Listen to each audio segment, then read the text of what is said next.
오늘 제목이 좀 깁니다. 성령 충만한 성도가 되기를 소원하라. 그런 제목. 히말라야 설산에는 혹독한 추위에 집도 없이 살아가는 설산조라고 하는 새가 있다고 합니다. 이 새는 밤새 추위에 떨면서 울기를, 내일은 집을 꼭 지어야지, 내일은 집 지어야지, 그렇게 결심을 하면서 괴로운 밤을 보낸답니다. 그리고 그 다음날 또 햇빛이 쨍쨍 내려쬐면 집 짓는다는 생각은 까맣게 잊어버리고 노래하고, 그러면서 먹이활동이나 치중하지 집 지을 생각을 않고 있다가 또 밤이 되면 추위에 달달달달 떨면서 울기를, 새가 지저귀는 건 우는 거잖아요. 울기를, 내일은 또 집 지어야지, 내일은 꼭 집 지어야지, 아이고 내가 왜. 그러고 그 다음날은 또 잊어버리고 또다시 집 지을 생각 않고 그냥 놀기만 한댄데요. 평생 그렇게 밤이 되면 후회하고 낮이 되면 놀고. 설산조는 평생 그렇게 살다가 죽는다고 합니다. 이 설산조를 어리석다고 우리가 생각하는데 우리 인생도 이런 어리석음이 있습니다. 죄 가운데서 내가 다시는 이런 죄는 짓지 말아야지. 어느 때 우리가 타락했으면 아이고 내가 잘못했지, 내가 다시는 타락된 삶을 살지 말아야지, 내가 새로운 인생을 살아야지, 이렇게 지난 날을 후회하고 다시 제 삶이 주어지면 바르게 살아보겠다고 결심을 하는 겁니다. 교도소에 들어가서 내가 다시는 이런 삶을 살지 않겠다, 다시는 교도소에 오지 않겠다 결심하지만 또 자유가 주어지고 환경이 바뀌면 다시 또 어리석은 죄의 나락에 빠져서 다시 전과 2범, 3범, 10범, 20범도 된다고 한다. 그러니까 설산조만 어리석은 것이 아니고 인간 삶이 많이 어리석습니다. 후회하고 후회한 것을 다시 반복하는, 실패하고 또다시 실패할 수밖에 없는 그 길을 또다시 후회하면서도 가는 그런 어리석음이 우리 인간에게 있죠. 우리는 교회에 나와서 예배 중에 늘 설교를 듣습니다. 또 성경을 읽습니다. 또 설교를 듣다가 마음에 감동이 되면 하나님의 말씀대로 내 살아야 되겠다, 이렇게 결심들을 합니다. 투주먹을 꼭 쥐면서 결심하는 사람도 있고 어금니를 꼭 깨물면서 이제 앞으로는 하나님의 말씀대로 살아야지, 이렇게 결심을 하고 결단을 하는 것이죠. 그런데 교회 문만 나가면 화면이 바뀌니까 다시 그 화면 따라 가는 겁니다. 재물이 눈에 들어오고 세상 향락이 눈에 들어오고 유혹이 많고 하니까 그만 믿음 지켜야지, 말씀대로 살아야지 하는 결심은 꼰대간데 없고 그저 환경이 바뀌는 대로, 유혹이 오는 대로 그렇게 쫓아가는 것이 대부분의 그리스도인의 삶이라고 할 수 있습니다. 여기는 그렇게 한 사람들만 있는지 아멘 하나. 꼭 내 말하는 것 같다고 공감되시는 분들이 너무 많을 텐데. 여러분, 결심하고 결단을 내린 후에 그 말씀대로 사라집니까? 나는 결심도 했고 결단도 했고 그렇게 각오를 새롭게 했는데 그리고 나는 꼭 그 말씀대로 살았다, 그러는 분들이 많지 않을 거예요. 결심도 하고 결단도 했지만 그 말씀대로 사라지지 않는 것이 우리의 삶인 것 같아요. 그냥 우리 육신은 연약하고 우리 믿음도 약하고 우리 속에 죄의 본성이 그대로 있고, 아멘. 우리가 예수 믿었다고 해서 어느 날 천사가 된 것도 아니고 하나님처럼 바뀐 게 아니에요. 우리 속에 그냥 부패한 인간의 본성이 그대로 남아있는데, 거듭은 났는데, 구원은 받았는데 아직도 이게 완전히 내가 천사처럼 된 게 아니라고요. 그러니까 결심해도 그렇게 살지 못하는 거예요. 예수님도 오직하면 제자들에게 오셔서 따라합시다. 마음의 눈 온이로되 육신이 약하도다. 육신이 연약해서 기도하라는 권면을 몇 차례 듣고도 계속 졸며 자고 있는 제자들을 바라보시면서 주님이 측은하게 마음은 기도하고 싶은데 육신이 연약했구나. 믿습니까? 또 마음은 원인데 믿음이 약해서 그래서 마음의 원대로 살지 못하는 경우가 많이 있습니다. 작심삼일이라는 말이 있는데 3일이 뭡니까? 3시간도 못 가지. 3시간만 결심하며도 살아도 대단한 사람이에요. 작심삼일? 그 말 잘못한 거예요. 작심 3시간. 그 이유가 무엇이냐? 그 이유가 무엇인지 제가 오늘 설명드리려고 그래요. 사실 거듭난 그리스도인이라면 누구나 말씀대로 살고 싶고 주의 뜻대로 살고 싶지 않은 사람이 어디 있겠어요? 여러분 주의 뜻대로 살고 싶으시지요? 하나님을 영화롭게 하는 삶을 살고 싶다고요.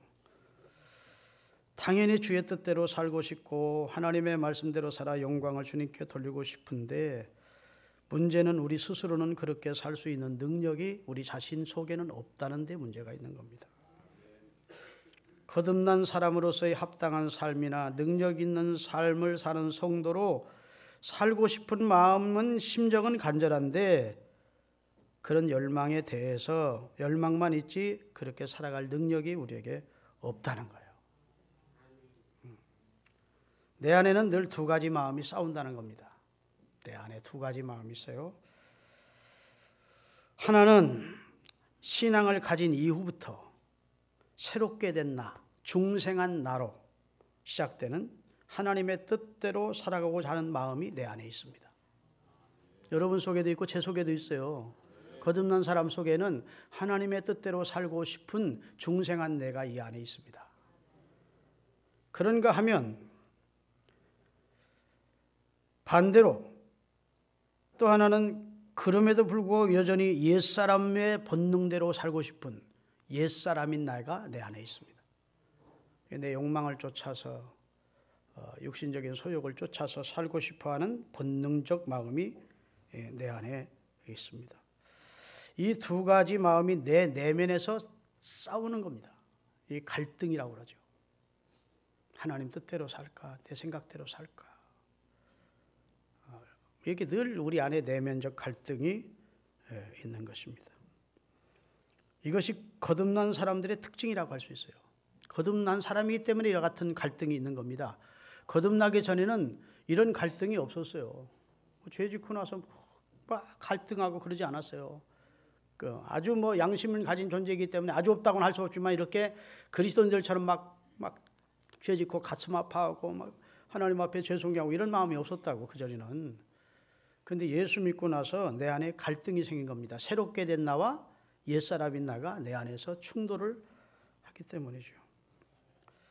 믿습니까? 그렇기 때문에 이런 다툼이나 이런 갈등이 여러분 속에 있다면 여러분은 기뻐해야 합니다.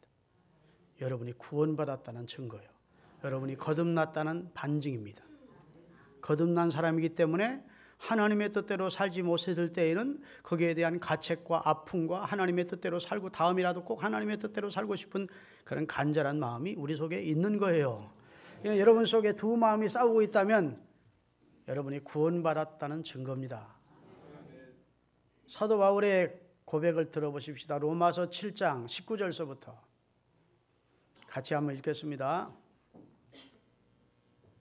내가 원하는 바 선은 행하지 아니하고 도리어 원하지 아니하는 바 악을 행하도다. 자 보십시오. 사도 바울이 선을 행하기를 원하는데 반대로 악을 행하며 사는 경우가 많더라는 겁니다. 만일 내가 원하지 아니하는 악을 행하면 이를 행하는 자는 내가 아니요 내 속에 있는 죄가 나를 그렇게 이끌어 가더라는 겁니다. 그러므로 내가 한 법을 깨달았노니 깨달았다는 거예요. 깨달았다. 선을 행하기 원하는 나에게 내 속에 악이 그대로 함께 있는 것을 깨달았다. 내가 예수 믿었다고 해서 천사가 된 것이 아니고 본성적인 악이 내 속에 그대로 있구나 하는 걸 깨달았다는 겁니다.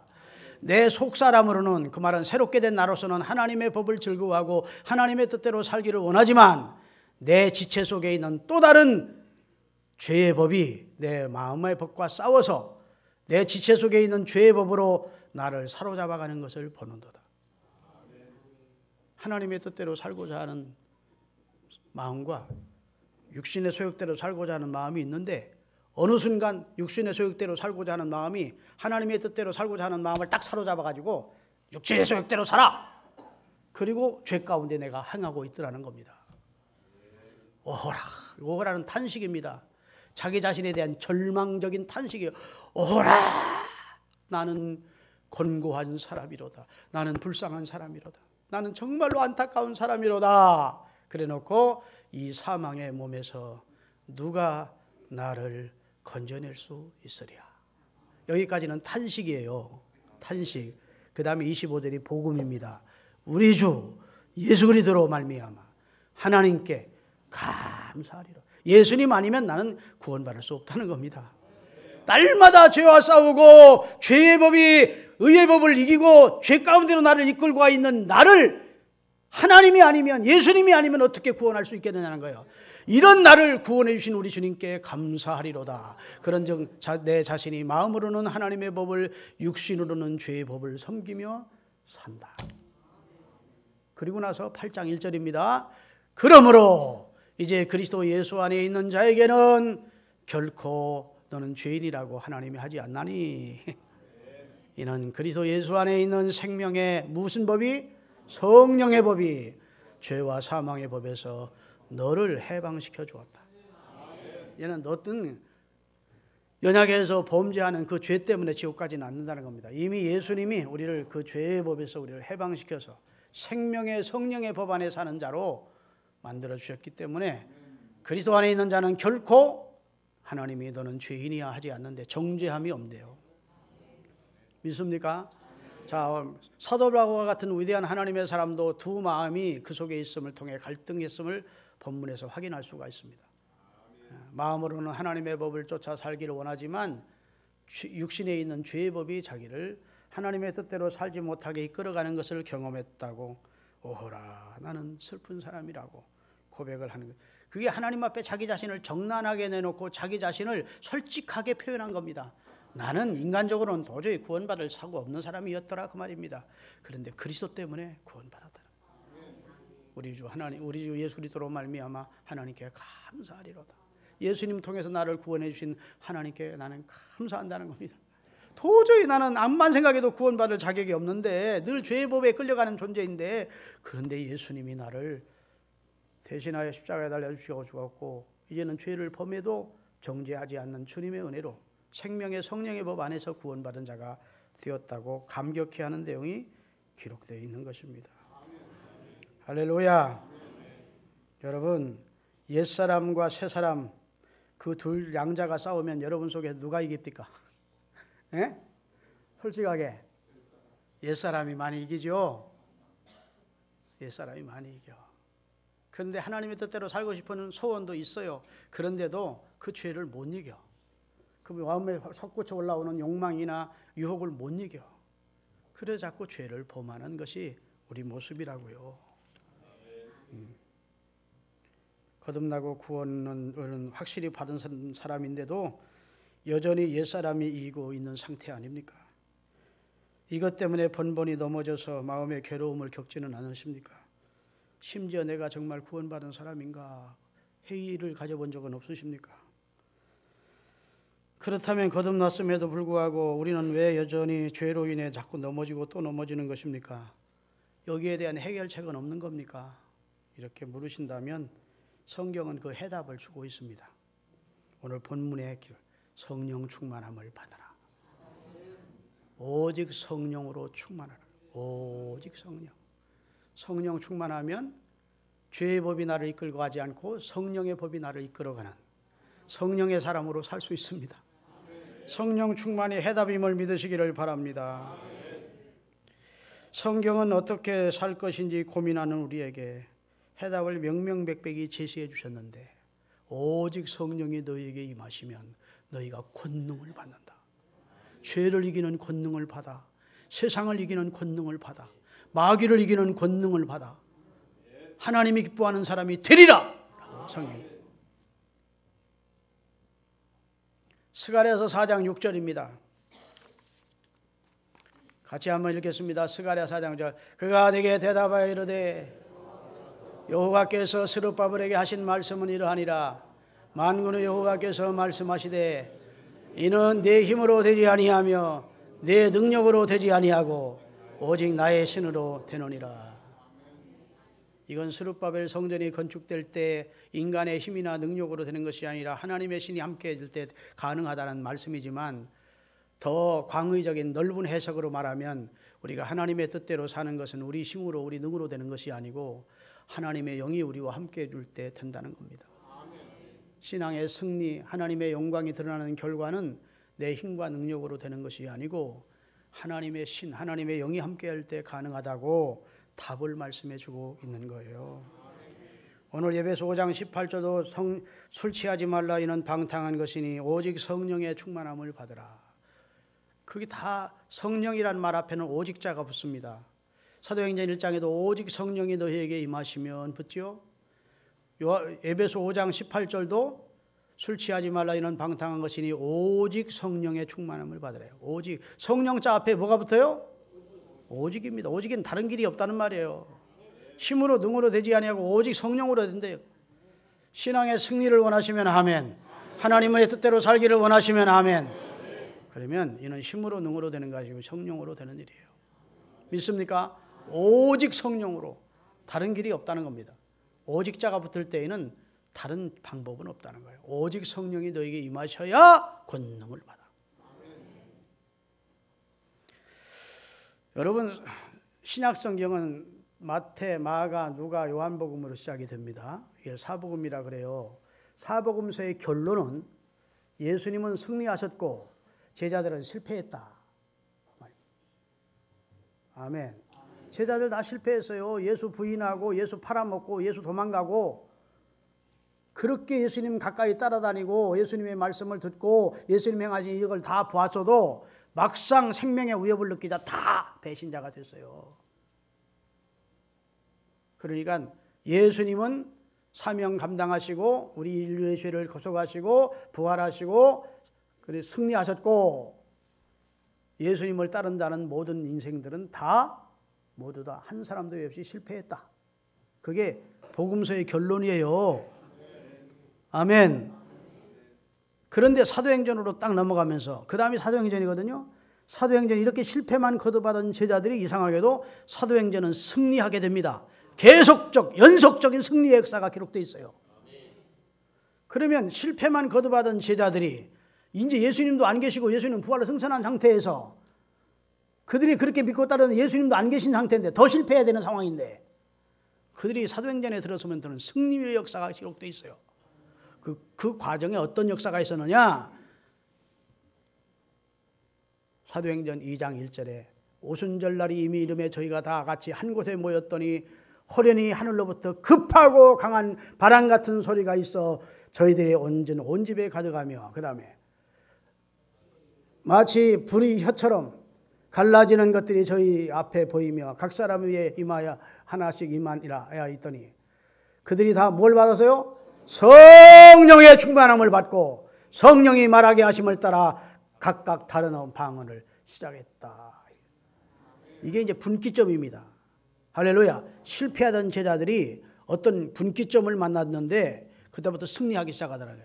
성령 충만을 받으면서 실패자가 성공자로 변화되더라고요. 여러분, 예수님의 큰절한 소원은 결국은 두 가지입니다.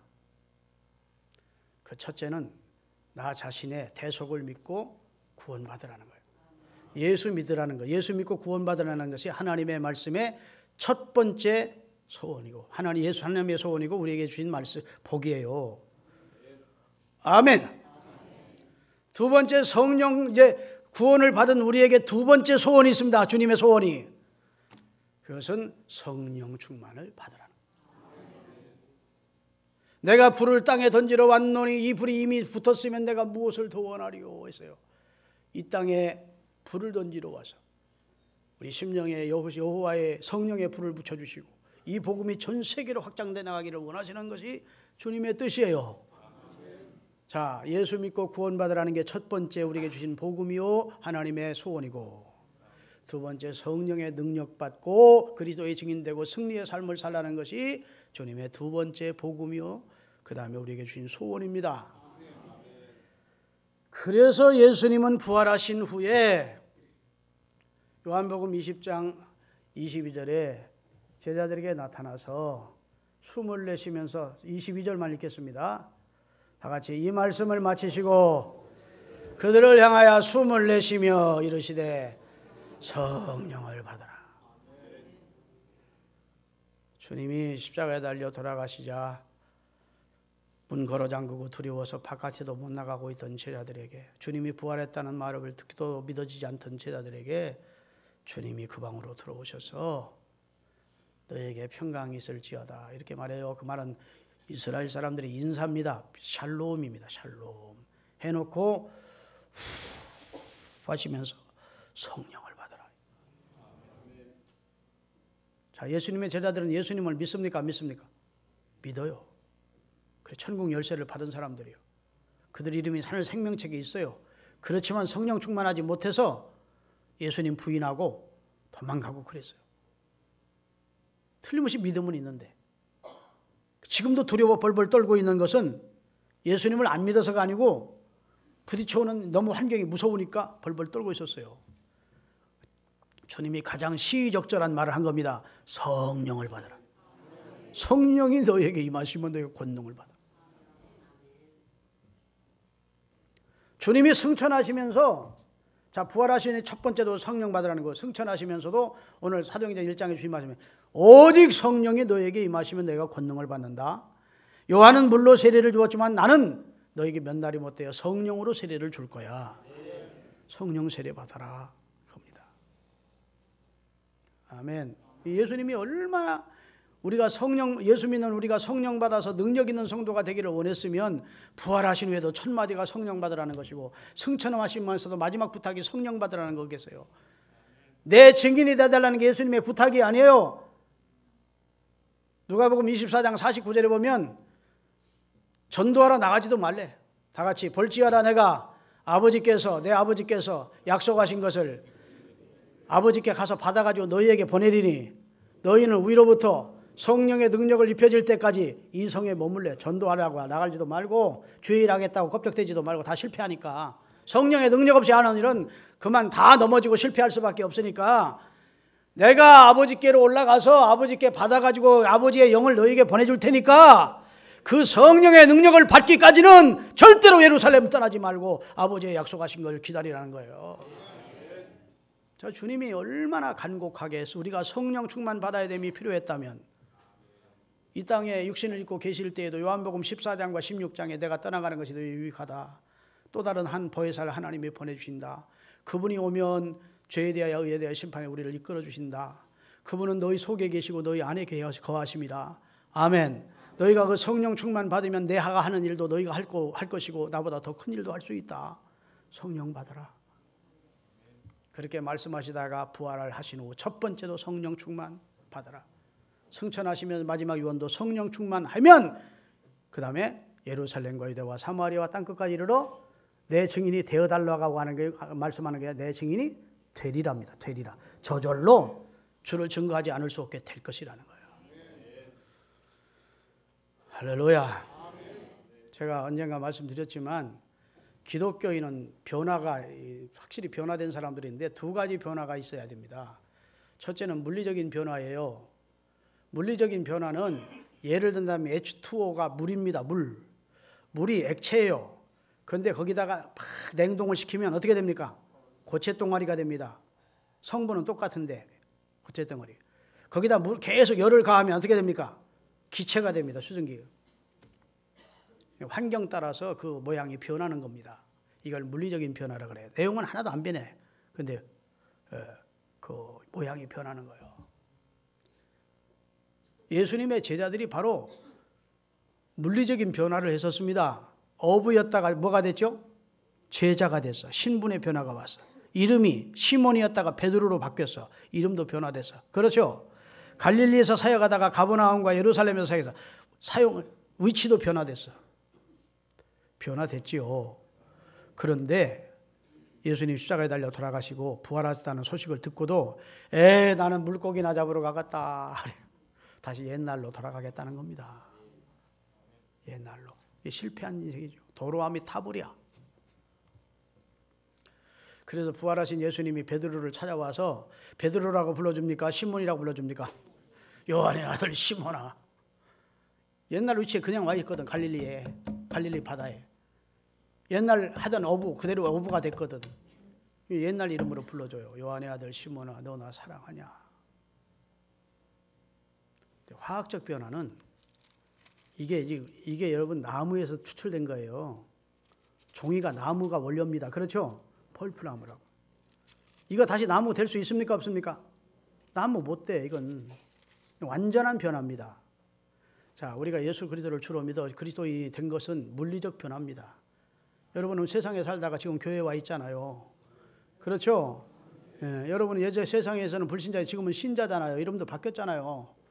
변화요. 그런데 여러분이 성령 충만하지 못하면 어느 순간 전혀 그리스도를 믿지 않는 사람처럼 행동할 수가 있습니다. 실패해서 주님을 욕되게 할 수밖에 없는, 실패자가 될 수밖에 없는 그런 연약함이 우리에게. 그래서 예수님은 부활하신 다음에 제자들을 만나서 한 번도 그들을 책망하지 않습니다. 야, 너희들이 어떻게 그럴 수 있어? 다 나를 배신하고 도망갔지? 너희 막 3번이나 나를 부인했냐? 너 인간적으로 그럴 수 있냐? 이런 말씀 한마디도 하지 않습니다. 왜냐하면 예수님은 성령 충만하지 못하면 이미 능력이 없기 때문에, 권능이 없기 때문에 실패할 것을 다 아셨어요. 그래서 부인하게 될 것도 아셨고 다 자기를 버리게 될 것도 미리 말씀을 한 겁니다. 그렇죠? 주님은 다 알고 계셨어요. 그래서 부탁이 성령을 받으라는 거예요. 그러면 권능을 받는다. 그러면 정말 하나님이 기뻐하는 승리하는 신앙생활을 할 수 있다고 말씀해 주신 줄로 믿습니다. 성령 충만을 받으라는 말은 명령문이에요. 명령문. 아멘. 받아도 좋고 안 받아도 좋다는 것이 아니고 성령의 충만함을 받으라! 그랬어요. 성령 충만하지 않으면 하나님의 뜻대로 살 수 없기 때문에 성령 충만이 그리스도인에게 필수입니다. 그리고 이 성령 충만은 지속적인 명령입니다. 한번 성령 충만 받았다고 됐다고 생각하면 안 됩니다. 지속적으로 이 시제의 명령이 지속적으로 성령 충만을 구해야 돼요. 여러분, 우리가 핸드폰을 가지고 있는데 하루 쓰면 방전이 됩니까? 안 됩니까? 방전이 되지요. 방전된 배터리를 가지고 여러분 그 기능을 제대로 할 수 있습니까? 없습니까? 통화도 못하고 데이터도 못 찾아냅니다. 까맣습니다. 그럼 어떻게 해야 됩니까? 충전을 시키는 겁니다. 충전. 그렇죠? 충전시키면 그 성능 좋은 그 핸드폰이 그 능력을 발휘하는 겁니다. 믿으십니까? 우리가 한번 성령 충만 받았다고 해서 이제는 됐다. 그럴 수 없습니다. 이 세상이 우리를 방전시켜요. 죄의 유혹이. 이 세상이 얼마나 우리로 하여금 믿음 생활하는데 우리의 심령을 도둑질해 가는지 모릅니다. 우리 심령이 고갈돼요. 방전된다고. 그러니까 쉬지 말고 기도하라는 겁니다. 모이기를 힘쓰라는 겁니다. 그래서 계속 주님이 오시는 날까지, 우리 생명 다하는 날까지 충전을 시키라는 겁니다. 성령 충만함을 받으라는 거예요. 그래야 여러분들 승리하는 신앙생활을 할 수 있습니다. 이 명령은 그리스도인 모두에게 주어진 명령입니다. 목사는 성령 충만하고 성도들은 성령 충만 안 해도 되고 예수만 믿으면 된다 그런지 않았어요. 모든 그리스도인은 다 성령 충만을 받아요. 마지막으로 따라합시다. 성령 충만은 수동태 명령이다. 이게 무슨 말이냐면 성령 충만하라 하지 않고 성령 충만을 받으라 그랬다.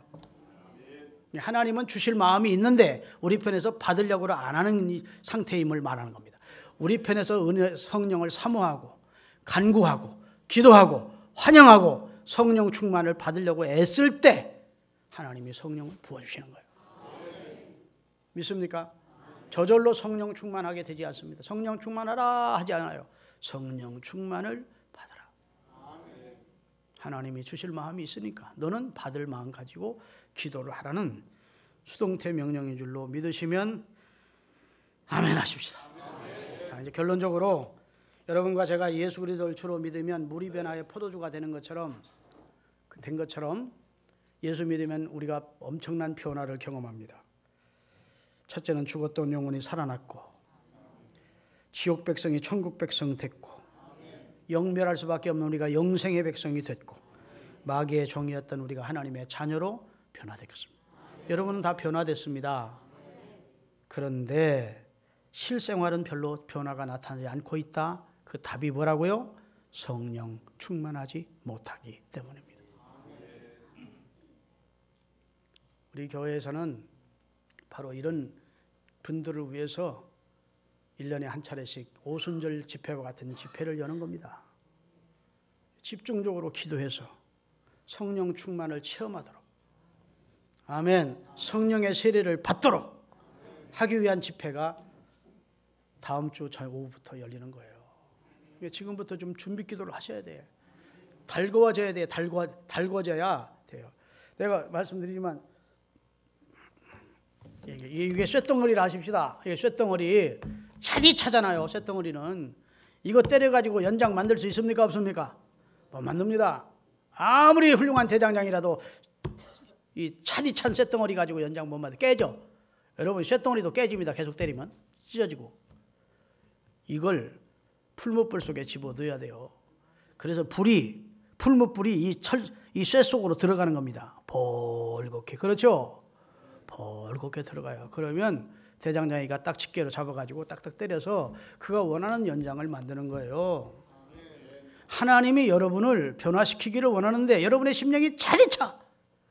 예수님의 뜻대로 사는 마음도 없고 성령 충만을 구하지도 않고 그냥 심령이 냉랭해. 여러분을 바꾸지 못합니다. 하나님이 아무리 전능하셔도 그렇게 하지 않아. 여러분에게 뜨거운 소원이 있어야 됩니다. 내가 내게 무엇 해주기를 원하냐? 주여 보기를 원합니다. 주여 나는 성령 충만을 원합니다 하고 지금부터 내일 새벽부터 준비 기도를 하셔야 돼요. 그러면 그냥 첫날부터 은혜 받을 수 있습니다. 믿습니까? 뜨거운 불이 내 안에 들어오듯이 하나님을 향한 뜨거운 소원이 있을 때 그 소원대로 되도록 하나님이 선언해 주시는 것입니다.